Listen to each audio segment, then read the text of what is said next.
थोड़ा श्रवणेंद्री को सावधान रखिए। हमारी एक एक इंद्री भगवदाकार हो, सुनना बंद कीजिए प्रपंच की बातें।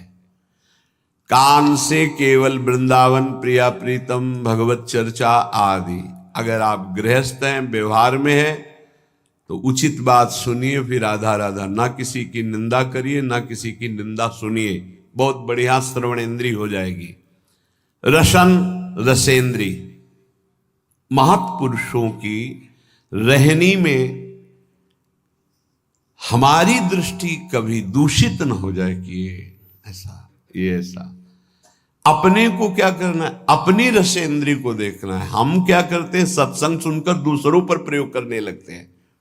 ये बड़ी बहुत कठिन है, महापुरुषों को पहचान पाना बहुत कठिन है, बहुत कठिन है।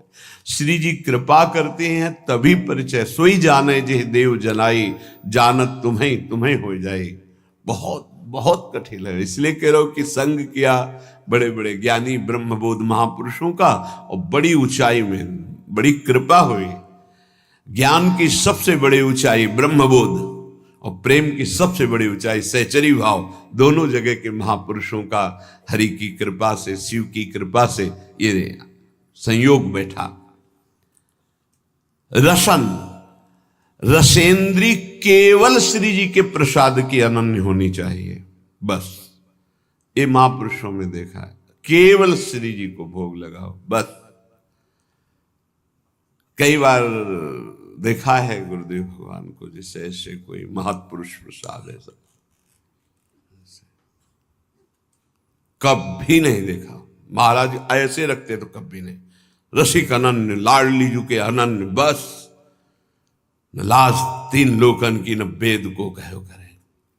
जाके बल में सब सो तोरी, लोक वेद कुल काली। बड़ा अनन्य स्वरूप। एक अन्य मार्ग के अवलंबी है, लाडली कुंज में महापुरुषों से शिक्षा मिलती। प्रत्येक बैठे रहे, महाराज जी संभाषण तो करते ही नहीं थे। जहां कोई आता तो कहते पद सुनाओ, पद सुनाना शुरू कर। जब वो जाने लगे तो ऐसे महाराज जी से किया। महाराज जी 2 कदम पीछे हट गए। अयोग्य हूं, शब्द थे अयोग्य हूं। नहीं नहीं, आपका हमारा सौभाग्य होगा। फिर हटे, नहीं अयोग्य हूं। तो उनसे हमने इशारा किया महाराज जी। जब वो चले गए तो पूछा महाराज जी क्यों नहीं। तो उनका सब भगवत स्वरूप है, पर जो हमारी श्री जी की सेवा में नहीं, आलिंगन नहीं कर सकते। हमारा आलिंगन होगा तो हमारी श्री जी की सहचरी का ही होगा, अन्यथा बलिहारी अनन्य निष्ठा। कोई ऐसे बिरले अनन्य रसिक रसेंद्री, ये केवल श्री जी के प्रसाद का ही स्वाद ले, चाहे जल हो चाहे भोजन हो। अगर चूक हो गई तो ध्रुवदास जी ने लिखा है कि अगर अमनिया आप लेते हो तो ताको बड़ो अपराध है, ये आपकी बुद्धि को रस क्षेत्र में नहीं जाने देगी। ये आजकल ऐसी बहिर्मुखता चल गई, बोतल खोली ऐसे खड़े खड़े पे। नहीं भाई, जल पीना, रुकिए आप। अगर आप वैष्णव हैं तो आपके पास झोली होनी चाहिए, गिलास होना चाहिए। आप ले लीजिए गिलास, उसको धोइए, जल भरिए। राधा वल्लभ लाल की जय। प्रभु जल पान कीजिए। भाव में 1 सेकंड लगता है।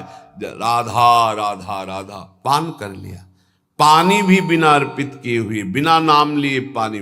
अपनी तो पद्धति है कि जब भोजन के लिए बैठते हैं तो पहले नाम कीर्तन होता है, फिर आचार्य गुरुजनों की जयकारा होती है, तब प्रसाद पाया जाता है। चलो आप लोग गृहस्थ हैं, इतना समय नहीं है, तो एक बार तो बोल दीजिए राधा वल्लभ लाल की जय और भगवद अर्पित कीजिए, फिर पाइए। अगर आप ऐसे प्रसाद पाएंगे तो आपकी रसेंद्री सार्थक हो जाएगी। नहीं, फंसाए है रसेंद्री। कितने घृणित हैं, शरीर के अंगों को खा रहे हैं। वो जिसे कहते हैं, वो फोड़ के देखो क्या लिबलिबा भरा है, दलित दुराए, उसको खा रहे। कह रहे हैं हम बहुत बलवान हो जाएंगे। अध्यात्म बल बड़ा होता है या शरीर बल बड़ा होता है? जीत के दिखाओ काम क्रोध लोभ मोह मद मत्सर को। ये भक्षा भक्ष खाने वाले जीत के दिखाओ तो तुम्हें महावीर समझे। अगर कोई जीता है आज तक इन शत्रुओं पर तो अध्यात्म बल से जीता। शारीरिक बल से तो रौंद देंगे तुम्हें। क्या शारीरिक बल? ये गिर चरण दे हनुमंता, चले उसगा पाताल तुरंता। जिम अमोघ रघुपति कर बाना, यही भांति चले हनुमाना। ये वीरता आती है नाम भगवान का निरंतर चल रहा सात्विक भगवत पार्षद में अध्यात्म बल से। ये इधर उधर जीव जंतुओं को उबाल करके बेचारे बलहीन पशुओं को भक्षण करना, इन राक्षसी वृत्ति से थोड़ी बल आता है। अभी रसेंद्री की तृप्ति के लिए भाग रहे, कौन बना रहा कोई मतलब नहीं है। होश में रसेंद्री को शासन में नहीं रखोगे, भजन नहीं होने वाला। इधर उधर के भोजन पाओगे, भजन नहीं। बहुत कीमती मनुष्य जीवन है, भगवत साक्षात्कार कर लो। सत्संग हो रहा केवल अध्यात्म के लिए, मनोरंजन की कथाएं नहीं है।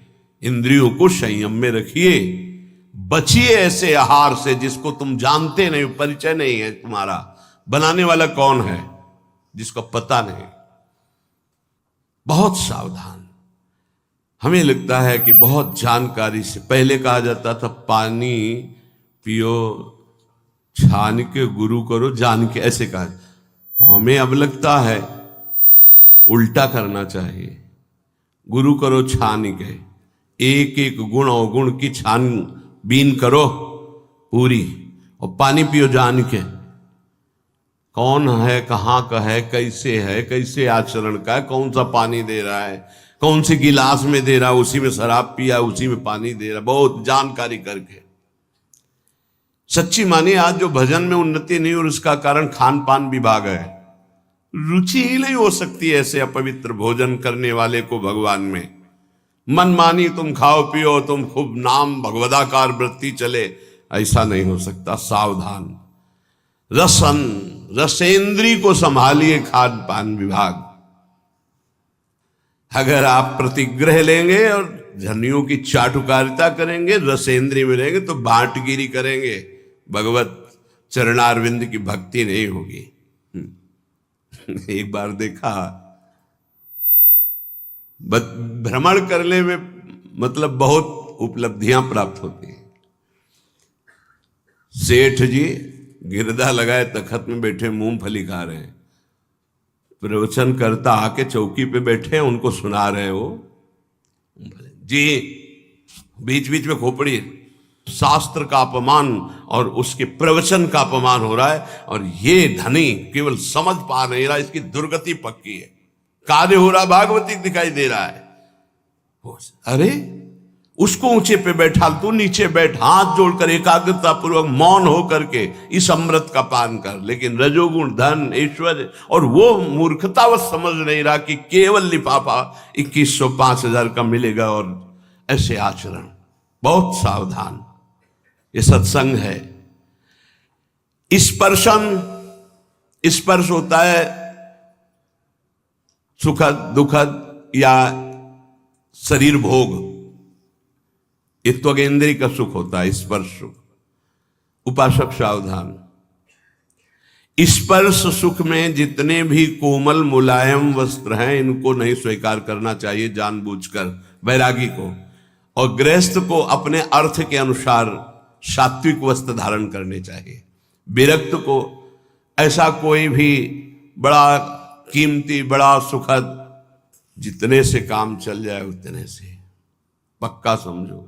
भगवान को प्राप्त करना है तो ये नियम बना लो, कम पैसे की चीज का प्रयोग करना, कम चीज का प्रयोग करना। जितने कम पैसे वाले से काम चल जाए उतने से अपने को चलाना, जरूरत पड़े तो दूसरे के लिए सुख संविधान कर देना, अपने वैसे ही रहना। स्पर्श सुख गृहस्थ में धर्म मर्यादा के अनुसार, विरक्त में पूरी लक्ष्मण रेखा के है। ये सुख सुविधाएं शरीर को कमजोर कर देती है, ध्यान रखना। जितना आप सुख सुविधा लोगे उतने कमजोर होते जाओगे।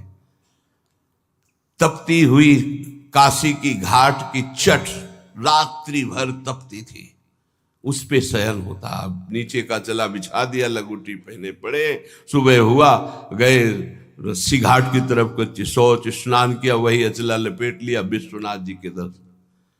जितना प्रकृति का सीधा प्रयोग शरीर से सहोगे, तास्ते तक शस्त्र भारत, वही परम पद का अधिकारी होता है। भाई स्पर्श सुख से बहुत कोमल कपड़ा उतार के फेंक, ऐसा कपड़ा पहन जो कम कीमत का हो, जो शरीर में सुखद न लगे, बहुत ही सिद्धों वाली नकल ना करे।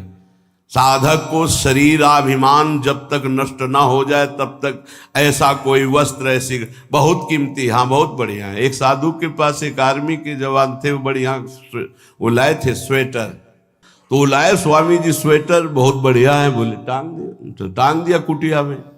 दूसरे दिन आए, स्वामी जी स्वेटर कैसा था? बोले बहुत बढ़िया। पहना नहीं? बोले बेटा बहुत बढ़िया, पहने कैसे? वो टांगा बहुत बढ़िया। 2-4 दिन लगातार आए, बोले स्वेटर उतार के ले बेटा है, हमारे बस का नहीं, तुम प्रेम से लाए थे इसलिए टांग दिया, हमारे बस का नहीं, हमारे पहनने का नहीं। चंदन का पलंग, चंदन का, संतों के पास ऐसा। राधा चरण दास जी 1, 2, 3, इस तीसरी पीढ़ी में, इधर से तीसरी पीढ़ी में, जो इस समय पूज्य श्री टटिया स्थान में महाराज जी विराजमान है, उनके बाद एक और उनके बाद जो उनके दर्शन किए, उनके समीप बैठे, उनकी कृपा हुई, श्री राधा चरण दास जी महाराज 2 पलंग लाए थे, एक मोहिनी ठाकुर के लिए। दूसरे दिन आए, सुनना चाहते हैं, जो धनी मानी कुछ देते ना, तो केवल भाटगिरी करवाना चाहते हैं। क्या सुनना? कैसा था महाराज? अरे बहुत बढ़िया, जिंदगी में हमने नहीं से देखा, ऐसा सुनना चाहते हो। क्यों? क्योंकि वो देहाभिमानी जन अपना यश कभी नहीं। साधु महात्मा जो भगवत मार्ग के प्रतीक हैं, भाटगिरी नहीं करते। आए दंडोत, जय जय। कैसा रहा पलंग महाराज? चंदन का है? बोले कल बताया था चंदन का है। अभी तो हमारे जो पूर्वाचार्य महांतर हैं, एक एक रात्रि वो शयन करेंगे भाव में, फिर 10 दिन बाद फिर आए। कैसा रहा महाराज? बोले अभी तो रखा, हम तो शयन किया नहीं। राधा चरण दास फिर चले गए, फिर अगले दिन आए। अब तो महाराज शयन कैसा रहा? वो कहलाना चाहते थे, अहो भाग्य, चंदन का पलंग। तो कहो रे लाओ, जो सेवक जन मैदान में डालो, केरोसिन डालो, आगे लगा दे, ऐसा रहा। और कहा दोबारा जो है चटिया स्थान में आप मत आना, राधा चरण दास जी। क्यों? ये संतों की रहनी। एक बार कोई बहुत बड़ी नृत्यांगना जो है गए, परिचय दिया गया कि अमुक हैं, बॉलीवुड में भी और ऐसे यहाँ के भी ऐसे। तो बोले नाचना चाहती हैं। तो बोले जानते हो किनकी सभा है? ये ललिता सखी की सभा है, जहां बिहारी जी नाचते। चल तुम्हारा कौन नाच देखेगा, जा यहां से। ऐसे भगा दिया। जो इस समय संसारी पुरुष जो है ना, साधुओं की भावना को नहीं समझते। यहां जब तक आप नाम जप नहीं करोगे, दैन्य नहीं होगे, तब तक आप श्री जी के सामने गा नहीं सकते। यहां जो गायन बजायन, अगर आप एक पद गा लिए हो ना, तो महारानी जी की बड़ी कृपा है। श्री जी का नाम नहीं, गुण नहीं चल, ये नहीं। तो यहां स्पर्शन, श्रवणेन्द्री, रसेंद्री, ये बहुत ध्यान देने योग्य बात है कि अपने को अपनी महारानी जू, अपने लाल जू, बस दूसरी चर्चा नहीं। जो दैन्य होके आया रोवा वहां, तो हमने देखा यहां पास हो गया।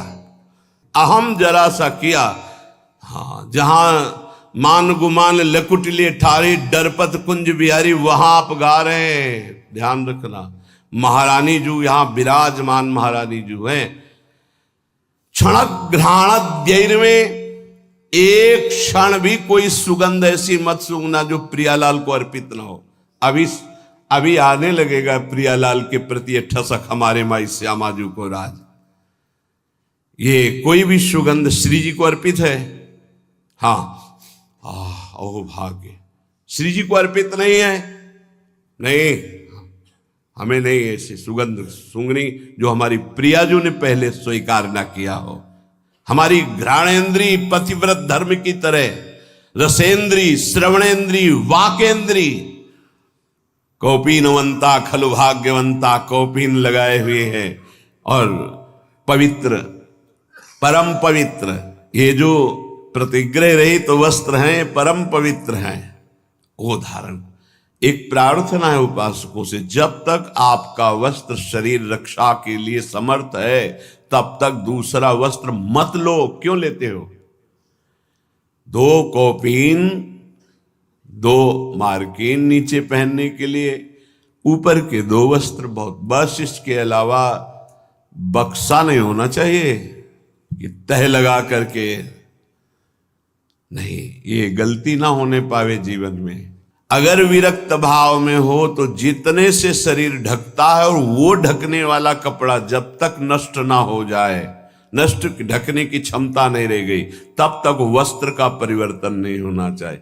फट गया है तो गांठ मार लो, उससे शरीर ढके रहो। जरूरी थोड़ी कि तुम्हारे पास जो वस्तु तुम्हारे लिए है, नहीं, हम सेवक हैं, हमारे पास वस्तु आई उसका विस्तार से सबको जिसका अधिकारी उसको दे देते हैं।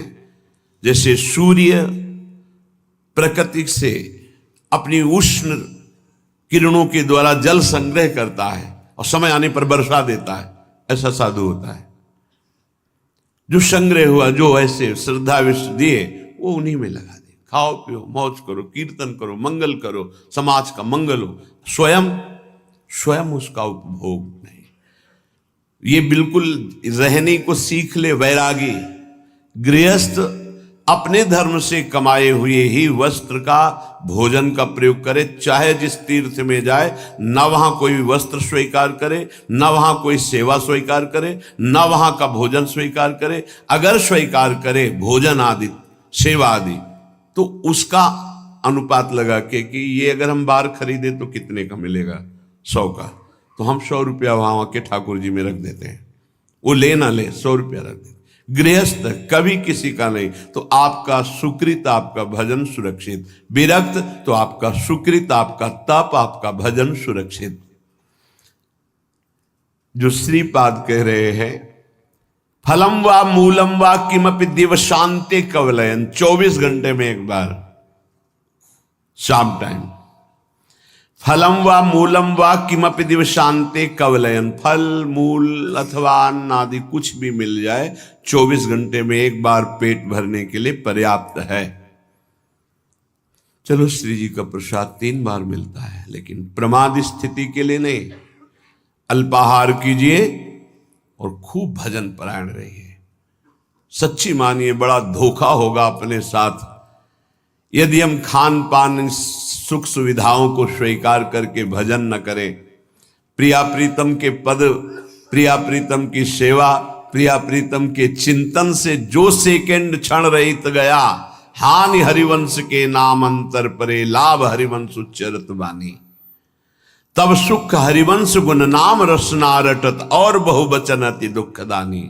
वाणी से निकले तो प्रिया प्रीतम के पद, प्रिया प्रीतम का नाम, प्रिया प्रीतम की बात, नहीं तो और बहुवचन अति दुखदानी। और कुछ बोलोगे फंस जाओगे, माया तुम्हारे चित्त को विक्षेप में डाल देगी।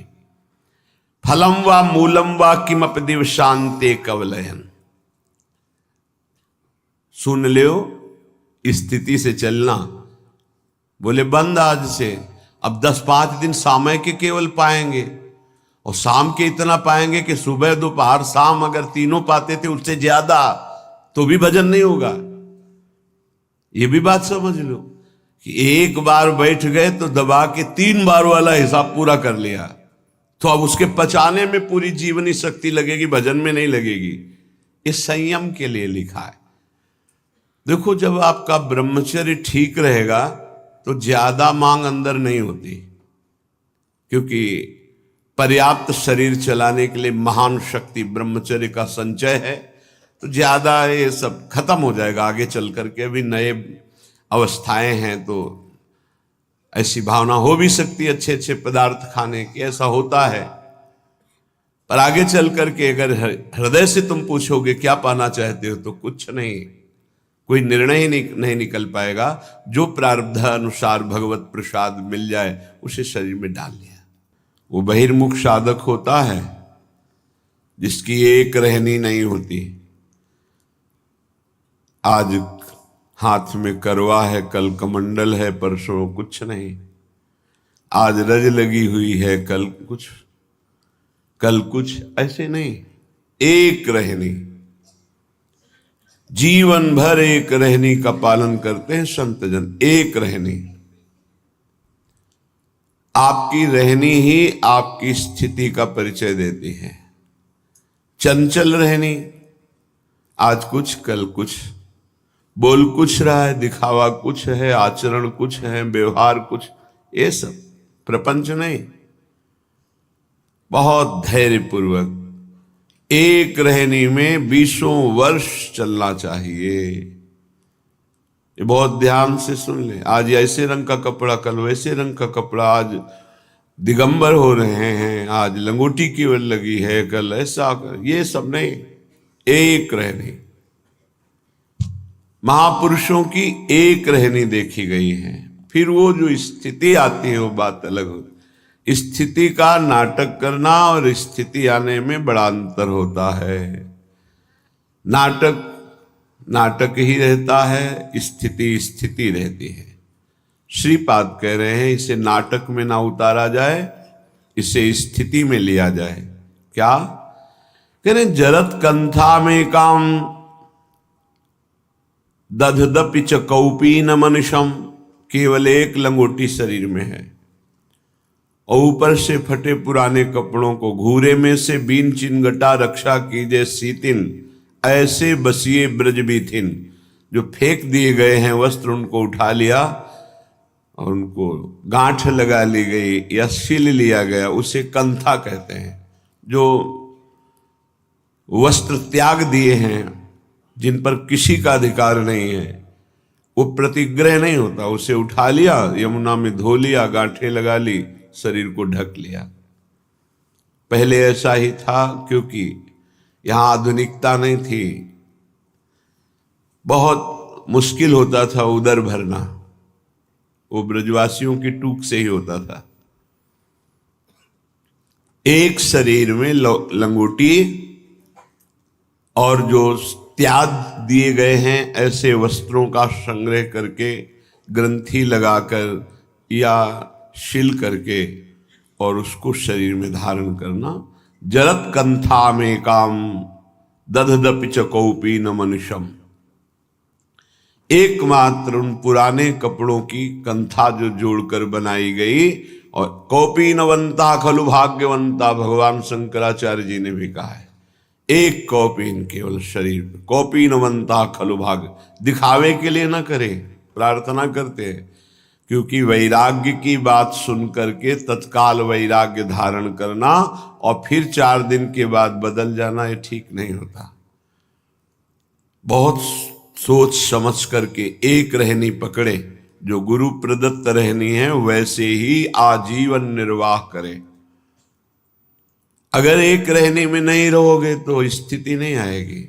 कभी सब कपड़े उतार दिए, कभी ऐसा पहन लिया, कभी टाट लगा लिया, कभी लंगोटी केवल है, कभी ये सब नहीं। एक रहनी गुरु प्रदत्त, गुरु ने आपको क्या दिया वैसे ही। जैसे एक रहनी में हमने देखा है बड़े महापुरुषों को। स्वामी श्री अनंग बोधाश्रम जी महाराज का सन्यास हुआ तो सन्यास होता है दिगंबर करके, कोई वस्त्र शरीर में नहीं। गंगा जी में इतना बड़ा ही करुण प्रसंग होता है उस समय। इतना गंगा जी में खड़े करके गुरु पूछते हैं तुम्हारा कौन, ऐसे वो खड़ा होता है सन्यास। नारायण के सिवा कोई नहीं। 3 बार नारायण के सिवा कोई नहीं। फिर धिक्कार है यदि नारायण के सिवा किसी को स्वीकार करे। जब 1, 2, 3 बार गुरु के सामने कह दिया भगवान के सिवा कोई नहीं, निकलो बाहर। फिर उनको सन्यास पद्धति, फिर कहते हैं कौपीन। तो उनका गुरु जी एक बार उतरा दिया आपने, अपनी वैष्णव पद्धति में ऐसा नहीं, सन्यास पद्धति में। तो उनका लोक व्यवहार के, वो लोक कहाँ रह गया प्रभु? आपने जब कहा नारायण के सिवा कोई नहीं, तो अब मेरा लोक खत्म हो चुका है। ठीक है, तो चलो आश्रम। प्रभु आश्रम कैसा? सन्यास जब दे दिया तो जहां दिया यहीं आजीवन निर्वाह करूंगा। तो गंगा की रेती में आजीवन स्वामी अनंग बोधाश्रम जी, आजीवन वैसे ही दिगंबर, प्रकृति का सीधा वार सहना। गंगा जी बढ़ रही तो ऊपर रेती में, गंगा जी घट रही तो रेती में, बस ना बोलना ना मांगना। धन्य है ऐसे महापुरुषों का जीवन। बड़ी अद्भुत प्रभाव शक्ति जागृत हो गई थी। धर्म सम्राट करपात्री जी आदि साष्टांग दंडवत करते थे जाके। एक रहने देखिए, श्री सुरेशानंद जी महाराज, तरी गंगा किनारे पड़ता है, दिगंबर, माताएं बहनें आ गई, एक वस्त्र से ऐसे डाल लिया, वो इतना ढक गया, बस वही अचला आजीवन। एक रहनी, संतों की एक रहनी होती है। जो वस्त्र गुरु प्रदत्त है धारण कर लिया, आजीवन वैसे ही। ये नहीं कि आज सुना तो सब फेंक दिया और वो शुरू किया, 4 दिन बाद फिर वृत्ति बदली तो फिर आ गए। ऐसे नहीं चला जाता परमात्मा। ये मरकट वैराग्य कहते हैं। वैराग्य को धैर्य पूर्वक गुरुजनों के आदेशानुसार धारण किया जाता है और उसी पद्धति से चला जाता है। गुरु जी का अनुकरण भी नहीं किया जाता, उनकी आज्ञा का पालन किया जाता है। गुरु जी ने जो दिया, लाल वस्त्र थे उतरे, और जो दिया वो मार्किन लाल थी, ऊपर की मार्किन लाल गेरुआ, फिर सफेद कर दिया, और ये पीला आजीवन उसी का, उसमें कोई परिवर्तन नहीं। गुरु जी नीला पहने, काला पहने, पीला पहने, सब फेंक दें, हमें आदेश क्या करेंगे? हमें आदेश कर दे सब फेंक दो, अभी फेंक देंगे। हमें आदेश करें अमुक वस्त्र धारण करो, वही धारण करेंगे। हमारा वैराग्य गुरु के श्रीमुख से है, मनमानी नहीं है। तो उपासक जिसे ऐसे वैराग्य की बातें सुने ना और फिर कल से शुरू कर दे, कुछ हैं जो मनमुखी है, नहीं जानते हैं। पूरे शरीर में रज लगाने का आदेश है, कोशिश करो गुप्त रूप लगे। ऐसे प्रगट में लगा लिया गीली करके, और शरीर में सूखी लगा लिया। साधारण ऐसे व्यवहार में रहो, कोई तुम्हें जान न पावे कि तुम ऐसी भावना क्यों। एक दिन स्टील का कमंडल ले लिया, दूसरे दिन करवा ले लिया, तीसरे दिन लौकी ले ली, चौथे दिन नारियल का। ये सब मनमुखी बातें नहीं होनी चाहिए। एक अगर करवा ले लिया तो आजीवन उसी में। ये नहीं दिखावे के लिए करवा, पीछे स्टील के पात्रों का प्रयोग, ऐसे नहीं। अगर जो जीवन में धारण किया आजीवन। हमने संतों को देखा है, एक संत खप्पर रखते नारियल का, टोपी की तरह रख लिया और उसी को से मांग के पा लिया, उसी को फिर ऐसे रख लिया। क्या मस्ती संत होगी। आप लोग रज का सेवन करते हैं, रज का ही सेवन करें। जो रज के पात्र हैं, शरीर में रज लगाना, रज का तिलक, प्रसादी, चंदन रज के पात्रों में पाना, अपनी शैया में रज डालना। कई बार पीछे चर्चा हुई, सूखी रज डाल के भले ऊपर से चद्दर डाल लीजिए, लेकिन आप सैया में रज में ही शयन करते हैं, ऐसा भाव होना चाहिए और रज पड़ी होनी चाहिए। ये यहाँ की सिद्धि है, समझ जाओ तो समझ जाओ, नहीं माया समझने नहीं देगी।